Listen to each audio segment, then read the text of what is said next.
Welcome to the Brian Craig Show podcast. My name is Brian Craig, and this is where MAGA comes to talk. Oh man, we've got some exciting stuff to cover.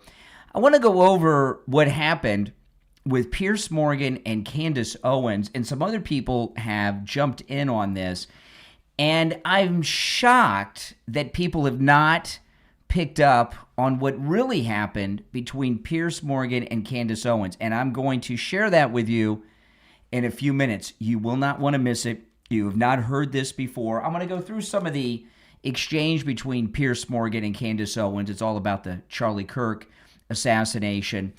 And what you're going to hear from me in a few minutes is something that you have not heard anywhere else, okay? And I'm just, sometimes these things, sometimes they're out there, and you would think that everybody would know this, but they don't. But you're going to hear it first in just a moment. But just as I was about to hit the go live button on the podcast here, President Trump dropped some major news. Look at this. Just signed an executive order providing for the closing of executive departments and agencies of the federal government on December 24th through December 26th, 2025. So he has just made Christmas Eve, Christmas Day, and the day after Christmas. These are all now federal holidays. Starting next week, by the way. This is not waiting till next year. The Christmas Eve, Christmas Day, and the day after Christmas are now federal holidays, which is awesome, isn't it? It's a great thing. It should have been that way all along, but Trump did it. And I'll tell you something about, isn't it amazing having such a great president that's getting things done? The war on Christmas is officially over.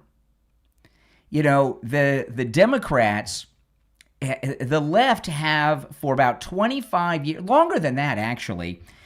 This started in the 70s. They were trying to get rid of Christmas. It had to do, listen, liberals are communist. Democratic socialists are communist. And if you go to the communist nations of the world, they sometimes they outlaw Christianity because Jesus, God, get in the way of the government telling you how to live your life. So the Democrats have been trying to get God out of the public square, and the first step in that is to take Christ out of Christmas. And one thing that they started doing that faded away, you don't see this too much anymore, and I know there'll be some smarty pants that leaves me a comment that says, that's not true, it's in Greek and all this stuff.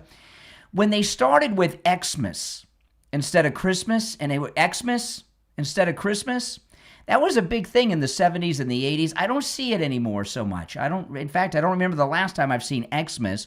That is taking Christ out of Christmas and literally putting an X over Christ in Christmas. And that was an attempt to get Christ out of Christmas. Then they stopped with saying Merry Christmas. They ran that for a whole bunch of years, and saying Happy Holidays. And this Happy Holidays thing got so out of control that I remember a few years back, I talked about this on the show when it happened. I couldn't believe it. It was the 4th of July, and I go to Publix. 4th of July, I go to Publix, and I go to the Publix deli, getting a Publix sub. And if you are in Florida, you know about the Publix subs. They're very popular. And it was the 4th of July, and the women working in the deli were wishing people a happy holiday on the 4th of July. Instead of saying, Happy 4th of July, have a great 4th, they were saying, have a happy holiday. And I remember I saw, who's that no talent on the late night show? He used to be on MTV. Not Jimmy Kimmel, not Jimmy Fallon. Do you know who I'm talking about, Kathy? I can't remember which one. It'll come to me, or somebody in the chat will know. I saw this guy. He was one of the late night hosts. He used to be on MTV. He did this fake audition on MTV when they had that one with the tweaker Jesse. Remember Jesse on MTV, that actor? What was his name? I can't remember his name. But anyway, I saw him on an interview, and it was a Christmas time interview. And he says, oh, yeah, the holiday's coming up, and I'm going to go and visit my mom for the holiday. And if I skip the holiday and I don't see mom always gets upset. So I'll be there for the he couldn't even say Christmas. And it was really getting out of hand. These things that happened at stores where they wouldn't wish you a Merry Christmas if you went to certain retail stores that are booming in business, by the way, over the Christmas season. So this is another war that President Trump has ended. The war on Christmas. Now, if you're just joining, President Trump just moments ago signed an executive order making Christmas Eve, Christmas Day, and the day after Christmas all federal holidays so people can enjoy their Christmas properly. That's a great thing. It's pretty exciting, isn't it? Absolutely. All right. So let me get to this. So Candace Owens and Piers Morgan, I want to go through this a little bit. And something has happened here that no one has picked up on with Piers Morgan, Candace Owens, and this whole thing. And I'm going to share it with you in a moment after I go through all this. But I got to tell you, I've covered a lot with Candace Owens over the last year, and this has been just a bizarro, bad year for Candace Owens. I mean, she's totally discredited herself. But this thing that she did, summoning Erica Kirk to Nashville, and they were going to hash it out, and she had things she had to say to Erica Kirk. To me, that's crazy. Erica Kirk flew to her, not the other way around. And I know that Candace Owens has kids, but so does Erica Kirk. And Erica Kirk, her husband was just assassinated a couple months ago. So she's going through a lot. And it was very bizarre. And who does Candace Owens think she is to have this sit down with Erica Kirk to ask Erica Kirk questions about the assassination of her husband? It's insanely sick and perverted to do such a thing. Could you imagine putting Jackie Kennedy in some interrogation room with a spotlight and dare to question her? I mean, come on. Come on. It was in such bad taste for Candace Owens to do that. But anyway, after the Erica Kirk summit that was brokered by Megyn Kelly, who's another piece of work when it comes to this, she went on Piers Morgan, and Piers cleaned her clock. This is just one. I'm not going to go through the whole thing, but I do have this one section I want to go through. Kirk, why would he say that? So why was he so involved as somebody who's fighting? By the way, I want to say, if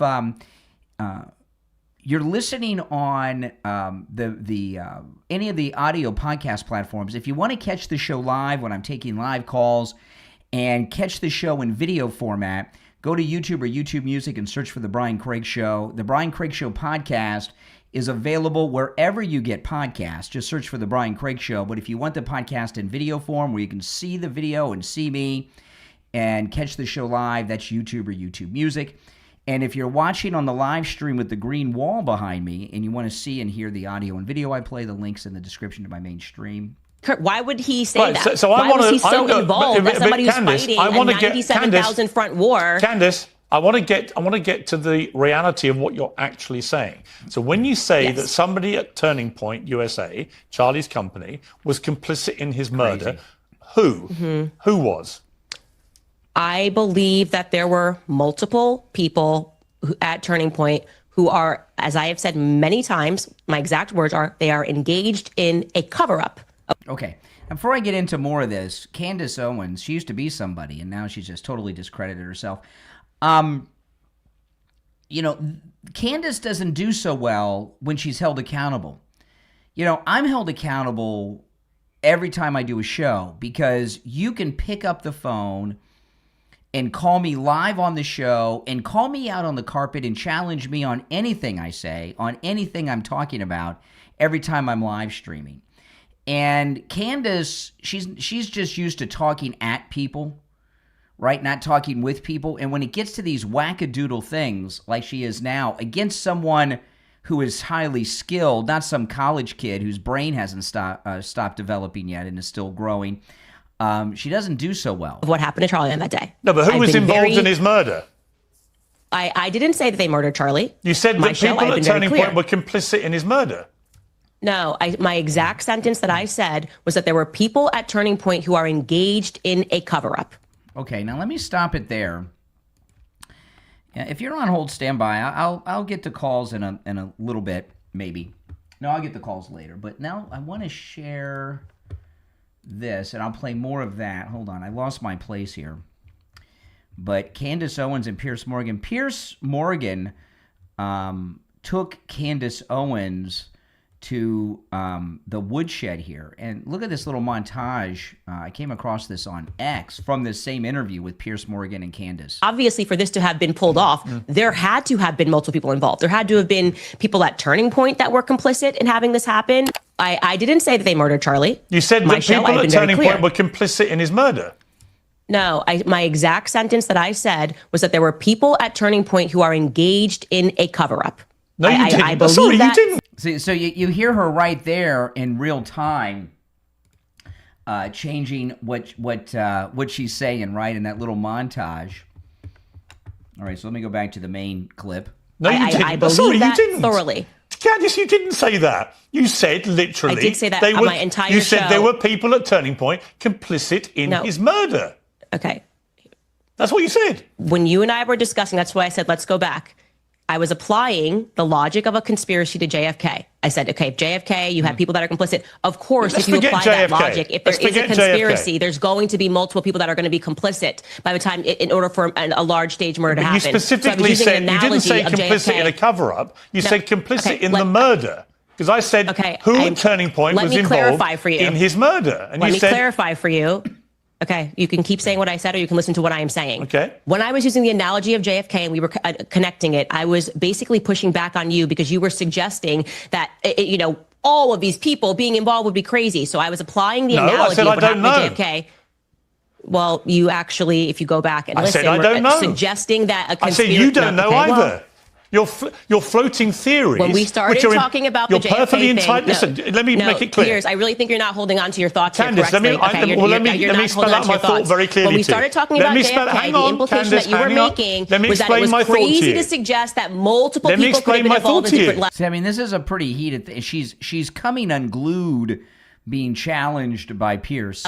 Candace. I was then connecting the dots and saying that in order for the JFK assassination to happen, there had to have been tons of people that were complicit. I understand. Right? I heard what you said. Maybe you're the person who takes the cameras down. Maybe you're the person that told him to drive that day. Maybe you're LBJ. So they're not all complicit in the murder, but they're all at different varying stages involved in the cover-up. Right? So that's what a grand conspiracy actually is. And I do believe, so you don't have to go back and we don't have to go through it. I'm telling you what I think about Turning Point. I am very known for being honest about what I believe. I'm not exactly a person that you got to pull teeth on. Sure. I believe that there are people at Turning Point who are engaged in covering up what happened on that day. But were any of them engaged in the planning of the murder of Charlie Kirk?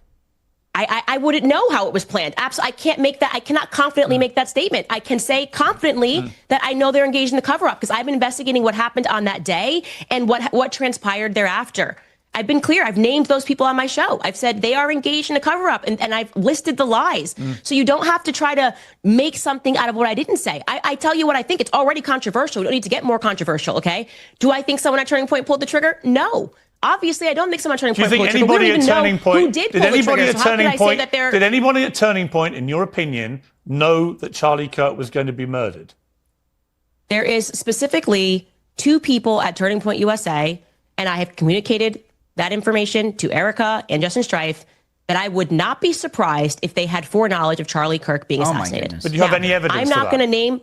I am not going to name those people, okay? Because it's not right for me to name those people until I know for a fact that they did. Did you give the names Did you give the names to Erica? Yes, so I absolutely did. You gave the names to Erica of 2 employees, current employees at Turning Point, who you believe were involved in the preparation for the murder of Charlie Kirk. Is that what you're saying?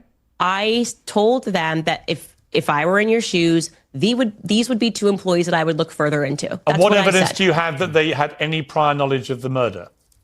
Because I don't have concrete evidence is the reason why I'm not naming them. So I've been responsible. You've got no evidence, not saying, but you're telling the widow that these 2 people may have been involved in the murder. But you see the problem.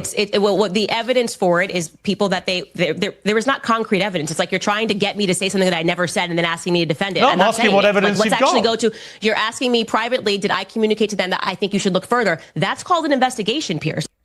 Okay. So it went on for some time, and he cleaned her clock. And me personally, and you guys can let me know if you agree or disagree with this, she sounds like a nut, very manic. The accusations she's making against Turning Point are sick and disgusting, that there's people inside Turning Point, of course she won't name them, that had foreknowledge of Charlie Kirk's assassination, which means they were involved in the plot. For what purpose? For the money? For Erica? For the show? What is she talking about? So I was going to do a podcast last night and cover this, and I had to go with my wife to Miami and didn't get home till very late because I knew what happened here.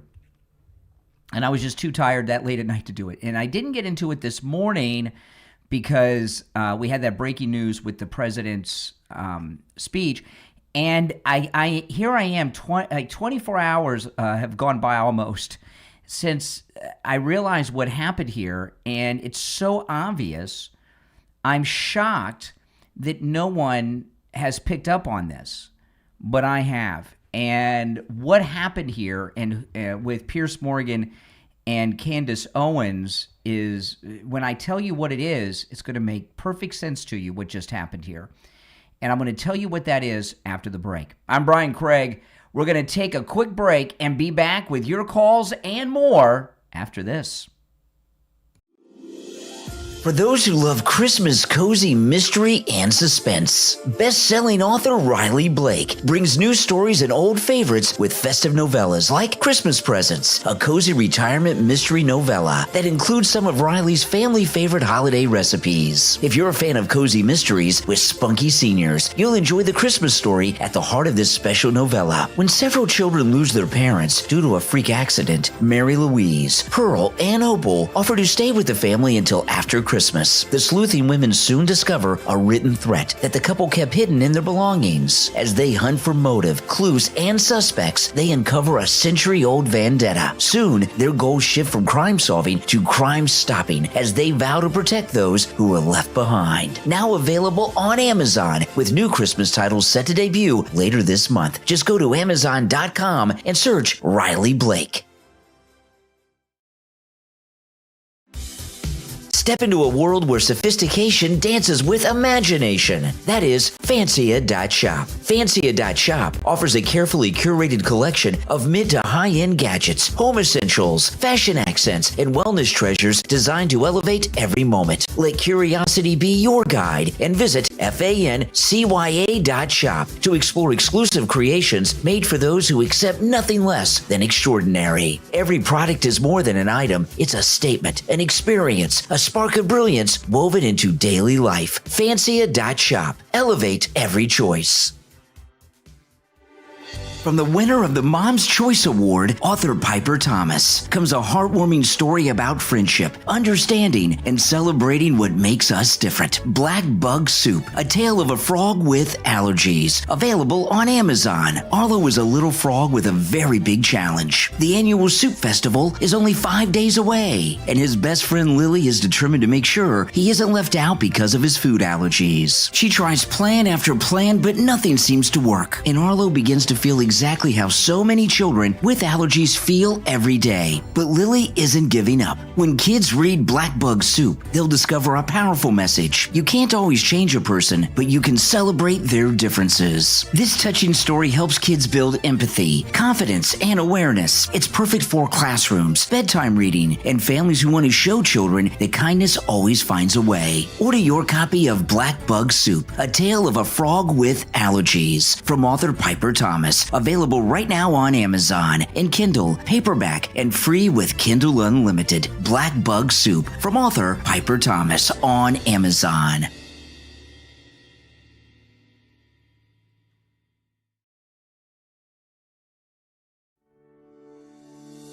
Are you tired of holding back or convincing your mind that you're not ready, you're not worthy, or you're not enough? Then it's time for a change. And you can make that change with the #1 new release, Unshrink Yourself, 12 mini shifts to ditch self-doubt and own your life. From author Todd Wynn, this powerful new book shares the exact mini shifts the author used to rebuild their own confidence, transforming from a voiceless immigrant teenager into an engineering executive, best-selling author, professor, and speaker. In Unshrink Yourself, you'll find heartfelt stories as well as practical exercises teaching you how to silence your inner critic, how to let go of perfectionism. You'll learn to speak up, stand tall, and finally step into the life you were meant to live. With Unshrink Yourself, you'll discover how to break free from self-sabotaging thought, replace fear with faith, build unshakable confidence, and lead your life with authenticity, balance, and joy. The world doesn't need a smaller version of you. It needs the real you, confident, courageous, and unapologetically alive. Are you ready to stop shrinking and start rising? Then order your copy of Unshrink Yourself, 12 mini shifts to ditch self-doubt and own your life. Available on Amazon and Kindle, paperback, and free with Kindle Unlimited, as well as BarnesandNoble.com and other online booksellers. It's time to own your life. It's time to unshrink yourself. Order your copy today.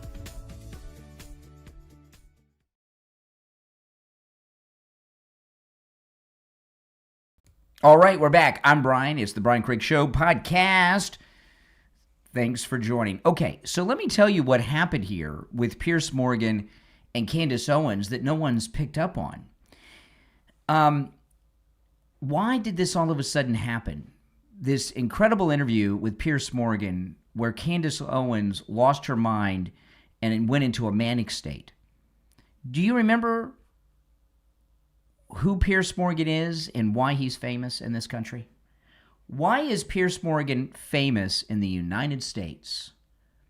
What is his defining moment that made him a household name in the United States? Not the UK, in the US.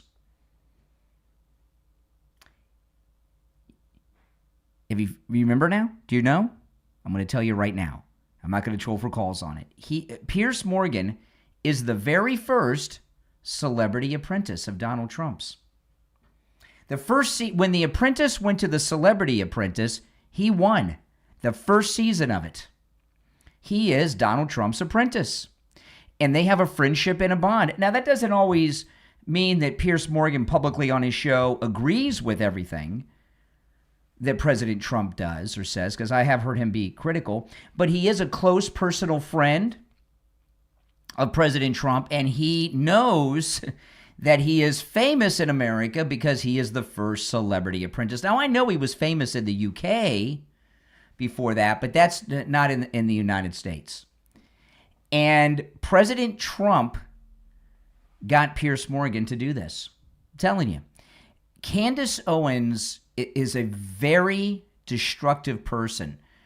I don't mean self-destructive. She's obviously that. But she has been doing incredible destruction to our great Turning Point USA movement. That is so important. Her mission, out of bitter jealousy of whatever relationship she had with Charlie back in the day, and she would like to be the one getting all the attention, not Erica, but she also feels that she should be the front person for Turning Point USA, that it's owed to her since she was there in the early days with Charlie. She's on a mission to destroy Turning Point USA. That's what she wants to do out of jealousy. And Turning Point USA is the most effective, conservative, activist organization that the Republican Party has had ever in the modern era. Okay? We've had other groups, NRA, Christian Coalition, and different groups over the years. None have had the effectiveness of Turning Point USA, and she's not only trying to destroy it, she's done a lot of damage to it. She really, truly has. And we know that President Trump and JD and Susie Wiles, but in particular President Trump, close personal friends with Charlie Kirk, J.D. Vance and his wife, very tight with Erica Kirk. And President Trump understands the importance of Turning Point USA, and he called upon Piers Morgan to expose Candace Owens, to stop her in her tracks, to discredit her, and stop her from destroying Turning Point USA. And I'm in shock that everyone didn't pick up on this when to have been pulled off when it was going down. And I didn't get to do a podcast yesterday because I was so busy, and I really wanted to because I wanted to break this to everybody, and no one picked up on it. Pretty obvious.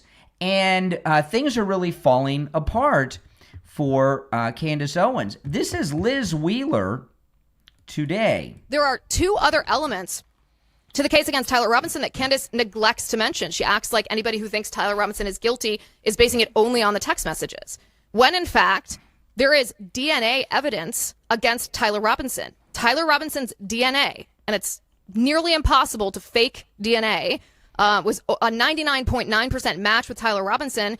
His DNA was found on the rifle. It was found on the trigger of the rifle. It was found on the bolt action. It was found on the towel that he used as a cheek rest. His DNA was found on the screwdriver that law enforcement, when they were processing the crime scene after Charlie's murder, found on the roof. I mean, Tyler Robinson's DNA was found at the scene of the crime, a palm print and a footprint. And again, there's no mention of this. That's actually the strongest case against Tyler Robinson, is this DNA evidence. Because imagine for a second, let's just back up for a second. If you look at homicide convictions or exonerations here in the United States, those convictions and exonerations oftentimes rely on DNA evidence. So if DNA evidence, if Candace is posing the idea that DNA evidence means nothing, then our entire system of justice in our country when it comes to homicide is what? Completely fraudulent? Well, of course it matters in our system of justice. I don't know why Candace is dismissing it, but that's an entirely new standard that she is setting, that DNA evidence means nothing. She doesn't even mention the DNA evidence. Okay, so that's Liz Wheeler. And, Liz Wheeler, she's very, there's so many people out there, and she's not one that I talk about as much as I talk about some other people.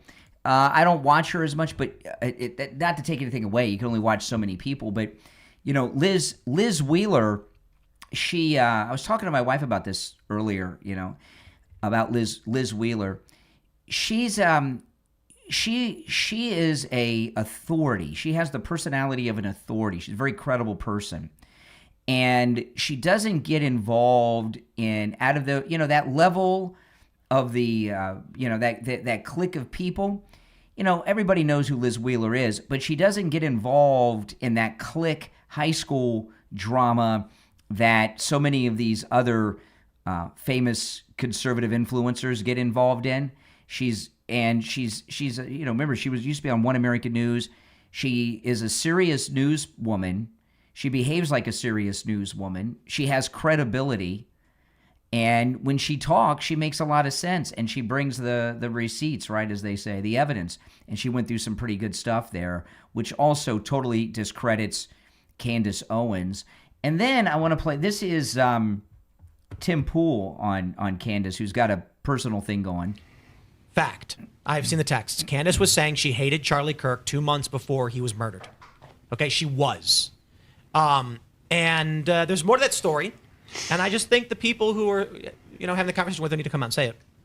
A lot of people have sent me a lot of stories about Candace. Some of them are very, very bad. And I've not reported on them because it's more female-coded drama stuff. Like, there's one story that a high-profile person sent me from a fundraiser where they're accusing her of doing bad mom things. And I'm like, well, maybe if we were like, on Friday we're having a conversation with House and Habit. Maybe that's for them to talk about. I'm not going to get into that stuff. But he knows about these texts where she said she hated Charlie, 2 months before he was assassinated, and he's trying to get them to release it.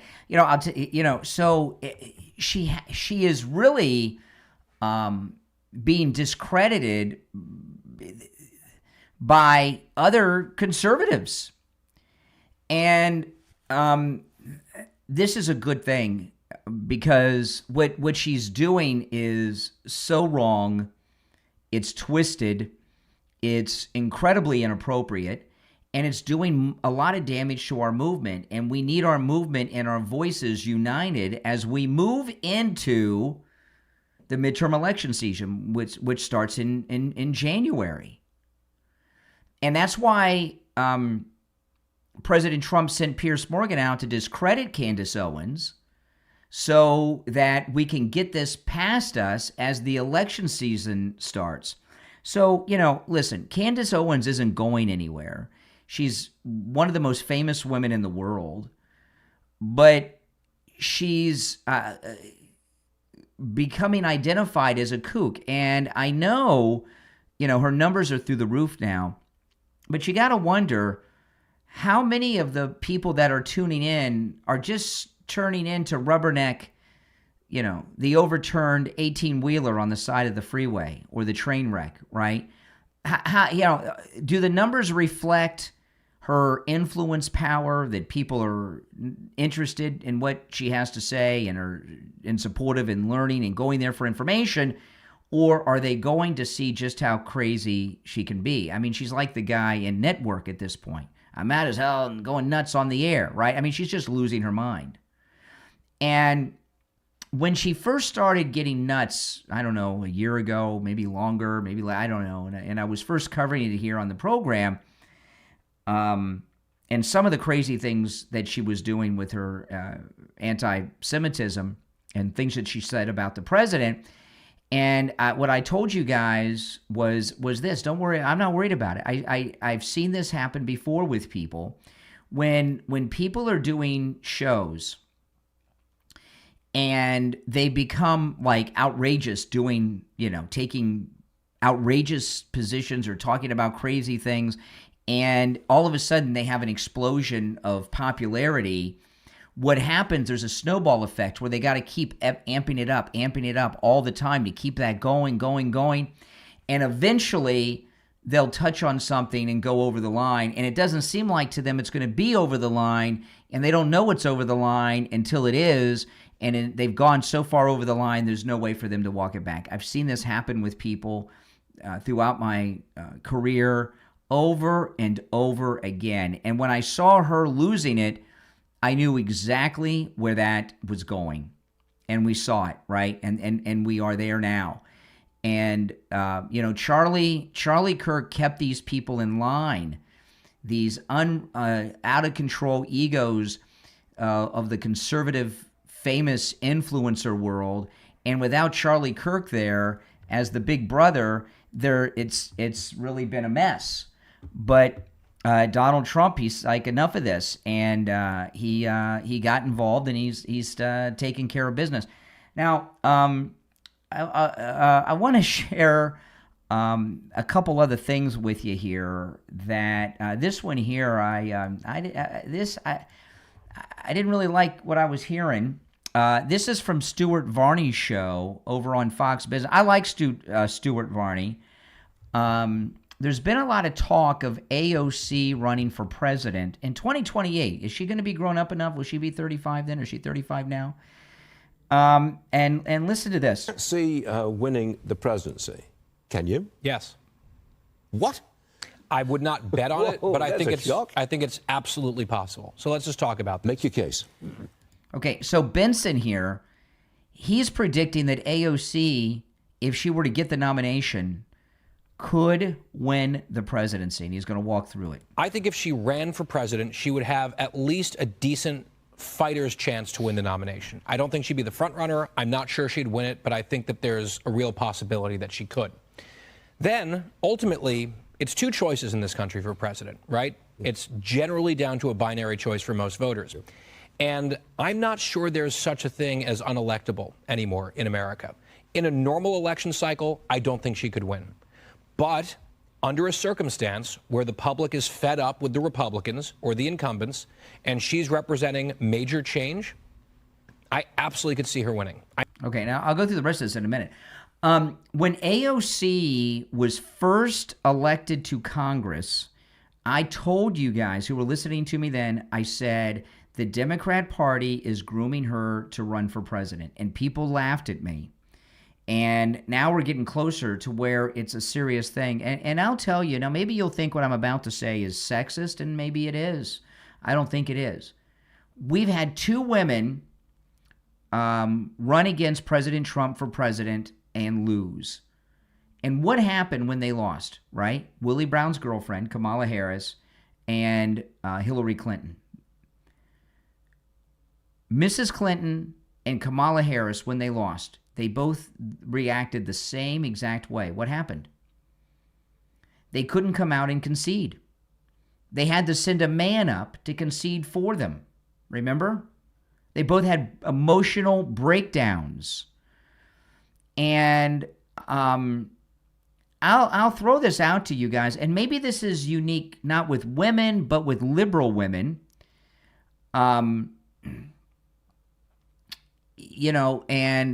Marjorie Taylor Greene, I think is emotionally unstable, don't you? She couldn't get the President Trump said he was calling her 3 times a day, sometimes more, and he's president now. He doesn't have time to take her calls all the time. All right, Susie Wiles even talked about that, and she had an emotional fit over it. She's a conservative woman. Well, she's not MAGA anymore. But are women, and this is a serious question I'm asking you, are women emotionally stable enough to handle being president?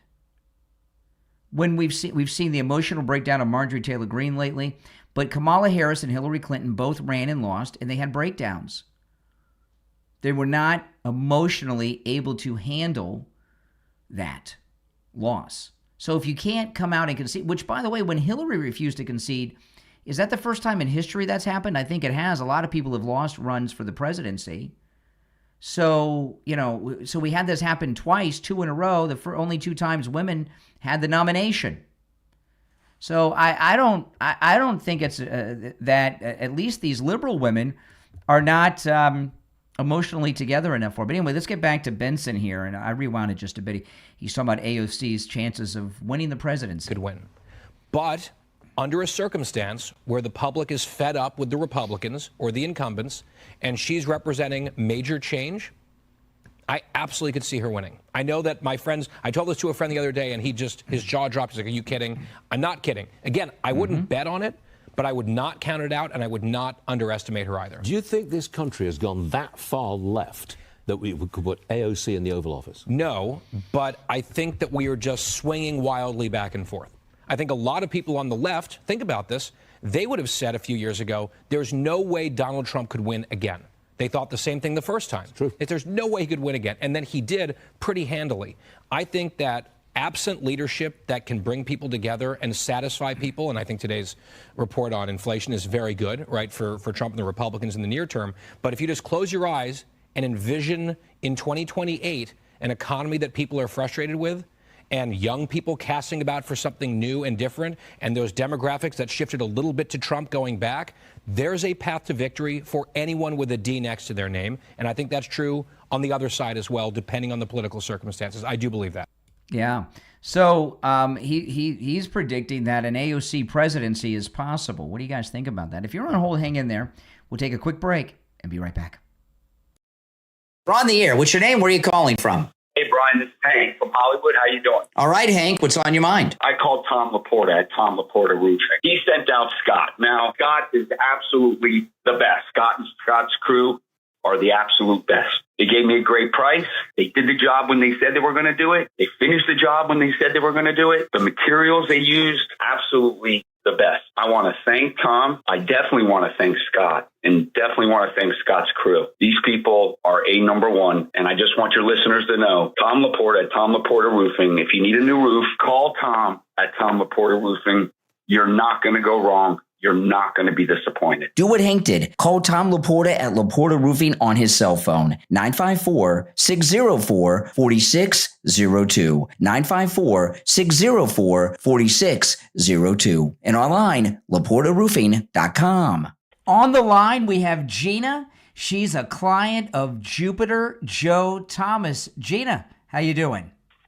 I'm doing great. How are you, Brian? I'm doing great, thanks. So you went and met with Joe Thomas about annuities. Can you tell me about your experience? I can't say enough good things about my experience with Joe Thomas. He's a straight shooter. He tells it like it is. He talks in plain language so that you know, because I didn't know anything about this stuff when I retired.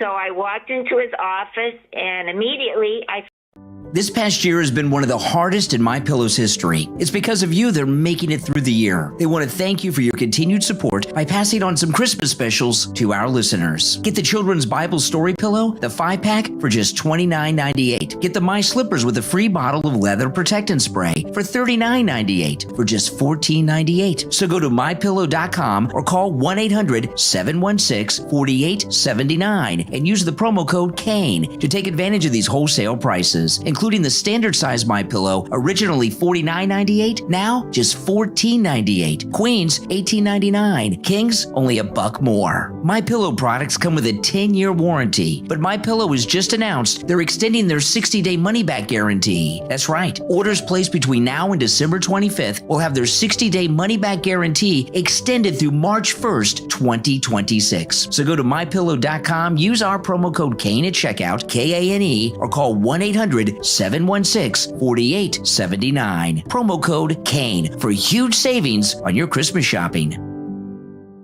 On the line, we have Gina. She's a client of Jupiter Joe Thomas. Gina, how you doing? I'm doing great. How are you, Brian? I'm doing great, thanks. So you went and met with Joe Thomas about annuities. Can you tell me about your experience? I can't say enough good things about my experience with Joe Thomas. He's a straight shooter. He tells it like it is. He talks in plain language so that you know, because I didn't know anything about this stuff when I retired. So I walked into his office, and immediately I felt comfortable. And I said, look, I know nothing about this. I don't want to lose my shirt. So please guide me in the right direction so that I'll be set. And he sure did. And I'm very happy that I went there. And I even got my mother to join, too. Now I feel comfortable that I'm set, and I don't have to worry about running out of money. Yeah, there's nothing worse than running out of money before you run out of life, right? Exactly. Give Jupiter Joe Thomas a call and schedule your no-charge consultation. His number is 561-743-0999. 561-743-0999 and online, jupiterjoe.com. All right, Gina, thanks so much. Thank you, Brian. All right, we're back. You're on the air. What's your name? Where are you calling from?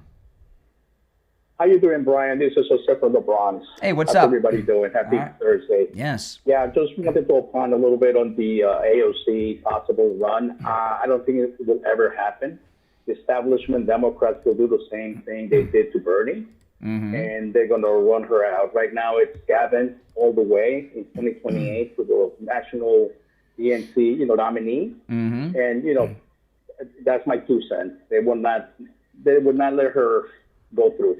Well, I agree. It's right now it's unlikely, but when we get to 32 and 36 and 40, she's got to get elected to a higher office. She wants to try to replace Schumer in the Senate in New York, which I think is unlikely. Yeah, I really do. Yeah. All right, appreciate the call. Thank you. All right, take care. This was crazy when this story dropped earlier today. I for a second I thought this can't be real. They renamed the Kennedy Center the Trump Kennedy Center. Isn't that something? And it was a unanimous vote on the Trump Kennedy Center board to make that change, which and they have Trump's name first. So that's really got them going. President Trump is doing so much trolling. This thing with the plaques. With the presidents, this is one that really has them freaking out. Here's Caitlin Collins from CNN. So these new plaques have just been added to the so-called Presidential Walk of Fame. They almost read, some of them, like Truth Social posts, including the ones under President Obama's that says he was one of the most divisive political figures in American history. Under President Biden's, it describes him as Sleepy Joe Biden and also says that he was the worst U.S. president in history. There are some... They're just having freakouts about these plaques. And I remember in the first term, when Pelosi and Schumer went to the Oval Office and had that live argument with President Trump. Do you guys remember that? That was one of my favorite moments in the first term. And I remember what Schumer said, elections have consequences, Mr. President. Yeah, they do. They do. And we won. And all of this, the Clintons, if you remember, they were renting out the Lincoln bedroom to donors. What was it? Was it $50,000 a night or $100,000 a night? I can't remember exactly how much it was. It was $50,000, $100,000. It was a lot, and they were literally renting out the Lincoln bedroom, which really wasn't Lincoln's bedroom, but it's called that. And I don't remember the Democrats talking about the disrespect at the White House. President Trump, we won the election, and the majority of the people are with him. And one of the things, the plaques are funny. It's really they're a joke by President Trump, and it's a joke on all of them.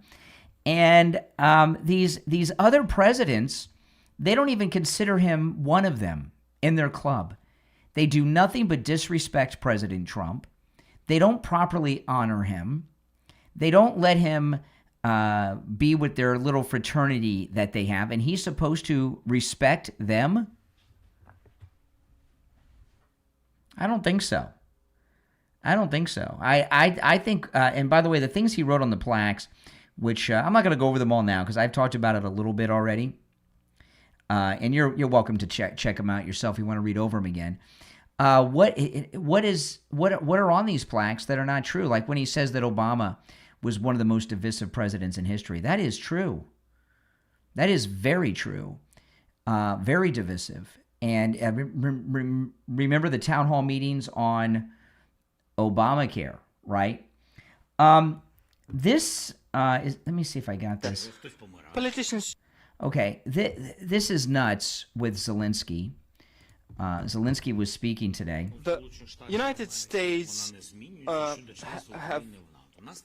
have their policy. They don't see us in NATO. For now. Everything in our lives is for now.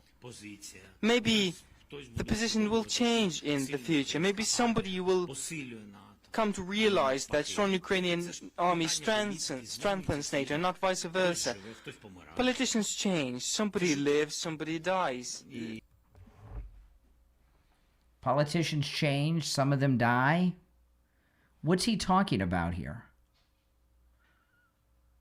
And the last thing we want is Ukraine part of NATO. First of all, that was the major reason Putin invaded, is because Biden was indicating that he was going to allow Ukraine to join NATO.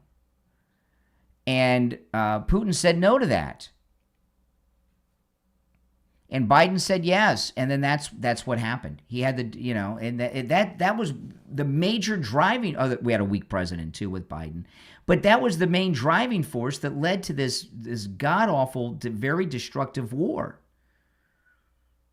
Putin feels very strong about that, them not being in NATO, and they're so irresponsible and reckless over there and corrupt in Ukraine. NATO, the NATO alliance. An attack on one is an attack on all. You going to trust Ukraine? No. You can't trust Ukraine to be part of the NATO alliance. They will cause the Third World War. They may do it anyway with what they're doing. And this statement that he made about there may be a new politician, some of them die. If you remember, there were Ukrainian connections to both Trump's assassin, right? The Butler assassin had multiple cell phones. One of them had numbers in Ukraine that it had called. And the golf course assassin here in Florida not only had been to Ukraine, but the golf course assassin, the guy in the bushes who was convicted, who's in prison now, he was also a recruiter for Ukraine, who was actively a recruiter recruiting former American military as mercenaries to go and fight for Ukraine. So both assassins, the Butler assassin, there's other connections too, but because of this, I'm just focusing on that. The Butler assassin and the golf course assassin here in Florida both had Ukrainian connections. And the golf course assassin, he had an AK-47. Remember that? An AK-47? The AK-47 is what the Ukrainians had. In the early days of the war in Ukraine, when the war first began, remember they were handing out AK-47s in a high school gym to high school students. Remember that? So we have strong Ukrainian connections to both assassins, big time, that I just mentioned, especially the second one at the golf course. And I hear Zelensky say something like this. Do you think that Zelensky and Ukraine had anything to do with those assassinations? And now that Zelensky said this, you got to watch out for people who are public people, that are politicians, that say one thing in English and something else in another language. And they say things in another language they wouldn't say in English, thinking that the English-speaking American population won't hear about it. Well, we heard about it. There's translation apps now. There's really no such thing as a foreign language anymore with all these translation apps that are out there. That's pretty bad. And not only is it bad, it's very disgusting. And believe me, President Trump knows a lot more about this in Ukraine than we know. And Zelensky has lost this war. This war is not winnable. Russia's never been defeated in a war. They're a very tiny country in comparison to Russia, and there's just no way that Zelensky could win. President Trump had everything perfectly set up for Zelensky with that mineral deal where there were going to be U.S. companies with American workers with their families working in eastern Ukraine with those mineral rights, and that would have been a non-military DMZ of sorts Putin would never move against and kill Americans. And Zelensky said he'd sign the deal, he came to the White House, and then wouldn't do it. And how much of his country has he lost since then? This war's lost. It cannot be won unless we wanted to start the Third World War, and then no one wins that. And the war has been lost because of Zelensky.